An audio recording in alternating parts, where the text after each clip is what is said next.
I read up you started out in college at like a low level D1 or low It was a junior college. So I junior was college. yeah, And I didn't take my school seriously up and all the way up until my junior year. Like I lived, eat, sleep, everything was basketball, basketball. If I had homework, blow it off to play basketball. If there was a good game going on, I would blow it off and I would just basketball all the time. And then I just whatever. I just didn't. It was never a choice for me at a young age. I just was always going to seek out, and it wasn't just basketball. I was seeking out any type of competition I can. I'm a competitive junkie. I love competition. It makes me feel normal, and I think every human being out there is a little bit different. But like when I'm competing, it's when I feel the most normal. So as a kid, you're not as self-disciplined as you do when you get older. So I just did nothing but basketball or sports or games and stuff like that. And I didn't take my school seriously until my senior year. And then I didn't end up qualifying. My test scores were fine, but I didn't qualify to be a Division I athlete. so how did you get into USC? Uh, so here's two things that happened. One, I grew up in a small town and like I played with my friends. So my friends were 6 foot, 6'2", maybe a big guy come by 6'4", but not strong. And I sort of was as good as I can get in that environment. I go to junior college and I start playing with, guys, big guys, 6'7", athletic, guys who play above the rim. And in about a month, I got really good, really fast because the game, the speed, everything I had to adapt to really quickly. And it wasn't like the next day. It took like a while for me to get to that point. But once I was at that level and started playing above the rim, started challenging shots at the rim, it was just a completely different game. Then I started getting a lot of looks from any college in the Pac-10 at the time. So went down to a tournament. I was in incredible shape, and I just wore people out. And then I ended up getting a scholarship. But my senior year and my 2 years in junior college, I really changed all my habits. I realized that loading my day up from the time I woke up to the time I go to bed and being busy, working on my game, working on my school, working on my relationships with people and that type of stuff, that made me into a much better player, being an organized person. Having all kinds of free time was not great for me. I didn't realize that as a kid, but as I got older, I always would take one day off a week. I would do no basketball, no school, no nothing. So I would work super hard, Monday through Saturday, and I would take Sunday off. And that work hard and then rest hard became my motto. And I escalated from a nobody. Even if I was a Division I qualifier, I probably wouldn't have made a Division I. Like no one really offered me a scholarship to, like I said, I could have punched my ticket anywhere I wanted to in college. And it all became organizing my time, becoming more serious. And I use this term with my kids right now. I have one rule at my house: respect yourself, respect people. Because I think there's a lot, when you respect people, I think you demand people respect you. And that was a big thing for me as a kid. That's awesome to hear. Thank you. So I saw you, or I know you dominated at USC, got drafted by the Nets. When you were on the Nets, what was that like? I know you had an injury or two. Yeah. So I was really fortunate. I'm not one of these guys that think that it was me, right? I know that I worked hard and I controlled a lot of the stuff that I could control, but the reality of the situation, I got put in a great situation. I go to the Nets. They run Princeton offense. It's kind of like right up my alley of, the way that they played. They had Jason Kidd. We played a certain style. It was like some insignificant thing that no one sees, right? Go Pause. ahead. So I'm an NBA junkie. What is Princeton offense? What is that? Yeah, so the Princeton offense is a lot of backdoor cuts, Okay. like dribble handoffs and stuff like that. Why is it called that? Because Yeah, Pete Carell invented it oh, he ran it at Princeton. uh, Sacramento ran it back when they had Vlade, Weber, Bibby, those guys. yeah. So it's very similar. It's more of a passing, cutting offense than it is what the NBA was doing, a lot of dribble isolation. Okay. If I go to a place that does a lot of dribble isolation, I don't necessarily probably make the NBA or am here talking to you right now. It's like, Yeah. I'm a fine player, but a lot of things had to go right for me. So Mm. that offense is right up my alley. I'm good at that stuff. Like the ball playing through me and finding guys and moving the ball. It makes the simplicity of the game and it makes it valuable versus isolation. And no one plays that way anymore, the isolation style, but it makes it so unless you're great, it's hard to really fit in and be good. So it's just Mhm. one of those things where it really fit my style. Yeah. But Like, like I said, I was really fortunate to be with guys like Kidd and that team that went to the finals 2 years in a row. mhm. So as you read in my book, I faced a major controversy when I was 13, wanted to quit sports, started to focus on life after sports, what will it look like? But I decided when I played my 8th grade year, even though I was gonna sit on the bench, but in my time I watched Celtics all the time. My family even had season tickets, so I went to a lot of games. Um, we saw you, and you didn't play a ton, but you when not, if you made a 3 pointer, I thought the garden, the ceilings were gonna fall down. I thought it was awesome, so I tried to mimic that for my 8th grade travel team. In one game, it worked, and I have to say thank you um, for that. But what made you do that? Because I don't know a lot of athletes that were the best superstars at the time who really got the crowd, the fans, their teammates going. You did. Yeah, so that's a good question. I think the change happened when I had my daughter. So like before that, listen, I will always be a good teammate. I will always compete and play as hard as I can when I'm out there. But when I had my daughter, I have 3 kids now, I had to ask myself, like, what type of example do you want to set for your kids? And I think the example, when I brought up the rule of respect in my house, you respect yourself, you respect others, and no matter what you do, whether you're good at it or not good at it, you try your hardest. And if you like it, then do it. If you don't like it, then don't do it. But while you're doing it, you're all in, you're all committed. Nothing, and I would say echoes in my life. Like nothing is beneath me, right? I'm no matter what, I try something new.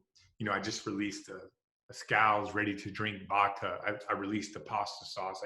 Whatever I do, whether I fail, I don't care. I'm going to try my best, and it's okay. Like I've learned throughout the years that I've learned more from failing than succeeding. It's just the way that the human body works, right?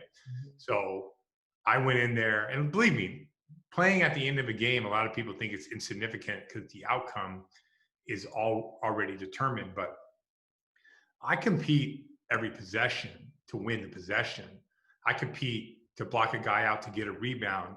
I compete to sprint up the floor to beat the guy. I compete on a hard cut. So I don't compete. I do compete trying to win the game, but I break it all the way down into when I make a pass, is that pass seamed up and hitting the guy in their shooting pocket? So when I break the game down to like an individual thing that I do, so you might look at it like, or people might look at it like, hey, the end of game doesn't matter. Everything to me matters. And I would feel it. Like if I go 0 for 2, I'd be in the gym the next day at 9 o'clock in the morning working on that. Like I don't want that to happen to me again. And I know it's not a great existence. It's hard mentally to get through it, but that's the cards that I was dealt, right? That's how, and that's why I think your story, by the way, I referenced your story to a girl who is thinking about quitting basketball. And I said, there's so many ways to enjoy life. It's not always, I'm going to be the best at something. There's ways to enjoy life, and there's things that you can learn and become a better person by not playing, by challenging yourself, by end up meeting somebody and that relationship changing your life. So I'm not just one of those guys that just say that type of stuff. Like I really do like believe that. And my goal has never been, by the way, I was cut when you were playing on that team, I was cut in the 8th grade. Like I wasn't on, think about Well, your town team in the 8th grade. Think about, you talked about the Silver Slugger and all the athletes that this guy went to football, this guy went to hockey, this guy went this way, lacrosse. Think about me not being on your team at all and ending up making it to the NBA, like someone on the B team making it to the NBA. But that's what happened to me in 8th grade. So I don't. would have gotten cut too, but my twin was the best player on the team, so the coach couldn't cut. My mom would have freaked out. So Oh, that's right.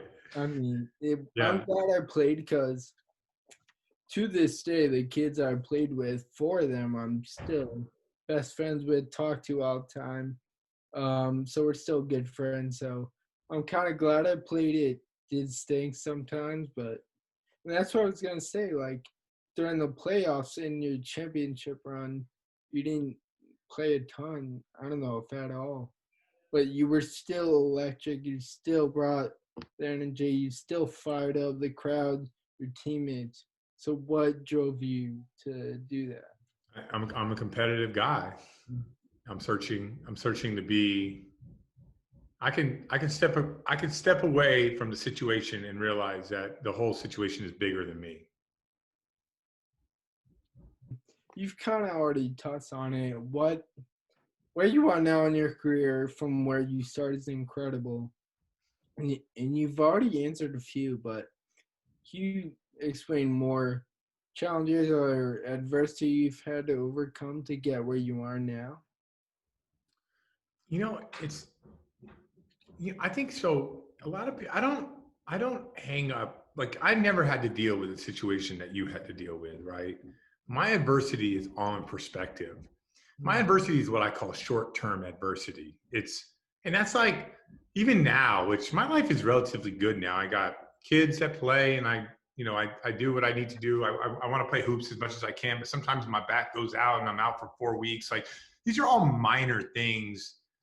And I've never been the type of guy that gets held up on adversity. Now, listen, maybe you can take a lesson from this or not. I would never understand what it's like to go through what you had to go through. And I would be pretending to say it like, oh man. And I know this is like a big thing nowadays with people, and people, I'm sure you look at, I don't know how you look at them, but a lot of people create adversity in their own minds, which isn't real adversity. Like there's real problems out there with people that are really dealing with things. Me having this conversation with you brings me perspective, but people love to search out their adversity. I've never been that way. I think it's just life. I don't search it out. I'm not looking to overcome it or anything like that. I think it's all part of it, but just, like change the narrative to make it positive. But like I said, I'm not dealing with what you're dealing with. But on the other hand, I'm sure that you in your mind figure out ways to garner some success from that, right? Like when things are bad, but you're like, no, but these are the things that I can control. I want to get to it before we have to let you go. So I have some fun questions. First off, rest in peace to Tommy Hansen. He was a great man. Are you now taking over every game? Sure. Yeah. And I would say this: everyone, like, don't get me wrong. Like, I'm sad that I'm not going to turn around the corner in the media room and go sit down next to Tommy and go have dinner with him. But the guy, when we interviewed 30 people after he's passed, they all said he's the greatest guy ever. And I was just thinking from my life, man, when I die, I want people to say the same things about me as they're saying about Tommy Heinsohn. So I celebrated his life and everything that he accomplished, and I made sure everyone knew it. I wasn't going to think about his death, and I just continued to drive home all the people, the changes, the stuff he did with the players union, the sacrifices, the fact that he played 10 games in 11 nights and these NBA players don't want to play back-to-backs now. I celebrated that side of Tommy Heinsohn, and I will miss. I would, and let me tell you a real quick story. I always turn the media room. I'd see Tommy. I'd go sit down, and I would just like, because I'm kind of a controversial guy by nature. I'd always just poke the bear, right? I hope he's not mad at me right now for doing this. But I would always be like, DeAndre Jordan is way better than Bill Russell if you look at him, watch him play. And Tommy would go off on me, right? And I don't really believe that. I don't actually believe that, but I just wanted to hear him get all fired up, So it was almost clockwork. I'd sit down next to Tommy and I would poke the bear with saying, like, I mean, how good really was Bob Cousy, And he would go, he would be so mad at me. So I got some rapid questions. Answer them to your best capability. Who is the best NBA player offensively that you've ever faced? Kevin Durant. Who's the best player you've ever faced defensively? Ron Artest. Really? Oh my gosh. Was he locked down? Oh, he's quick and he's a wall. He's a brick wall and he has incredible feet. So Ron Artest it's like, I just pass the ball when he's on me. Now, nowadays, who's the best player you've commentated on offensively and defensively? So it has to be a player I haven't played with? No, that you've seen I haven't played against. Since you retired, yeah. I would say Steph Curry is the best offensive player, but I actually was the coach of the Warriors and I played against him. He's incredible. So I have to be like, I guess it would probably be Jason Tatum. Jason Tatum, I've never played against him. Mm-hmm. And I would think that he's probably one of the best offensive players. But I played against LeBron, KD, James Harden. So I guess I would say Tatum, of guys I've never gone against that I think are great offensive players.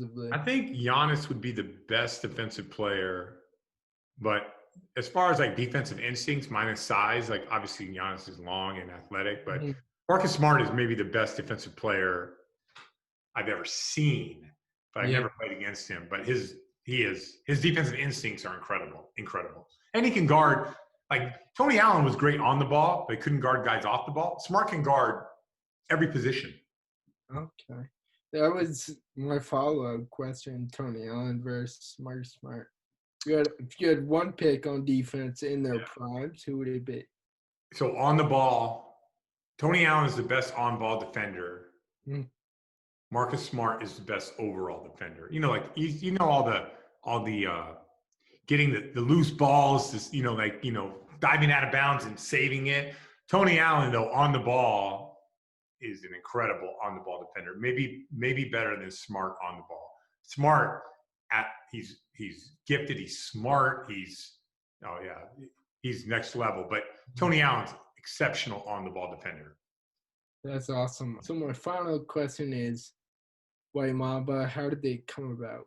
Yeah. So Kobe came out with a commercial, and I've always worn his shoes because they were just like to me the most comfortable shoes. NBA players always say it's like, oh, I love this player. I do love Kobe. I don't not like Kobe, but his shoes are the best shoes for me. My feet, the way it works, whatever. So I design a pair of shoes and I throw them onto a table. And Stacey King does what I do, or Tommy Hinds does for the Chicago Bulls. I said, these are the White Mamba 1.0s, acting like I have my own signature shoe, right? And he's like, oh, White Mamba, I like that. So the next game I go out there and I hit a few shots. And he's calling me the White Mamba. And ever since then, it's been the White Mamba. I never named myself the White Mamba. I was just kind of a joke, but he made it a reality. I think that's how nicknames work. You can't start it; it just happens. Yeah. Like, feel free anytime. You need something, you want to do a Zoom call, anytime you want me to, I'm here for you, man. You just email me and we'll make something happen. This is not like a one-time shot. I'm here for you. Thank you very much. And I do want you to know, once COVID's over and I can go to games or whatever, and if I see you, I'm going to pretend we're best friends. Call your name out, and We are best friends. We are best friends. can't call you Mr. Scalabrine, Scalabrine. Your pick. Yeah. Got it. Yeah. Got it. Yeah, you're in the circle of trust.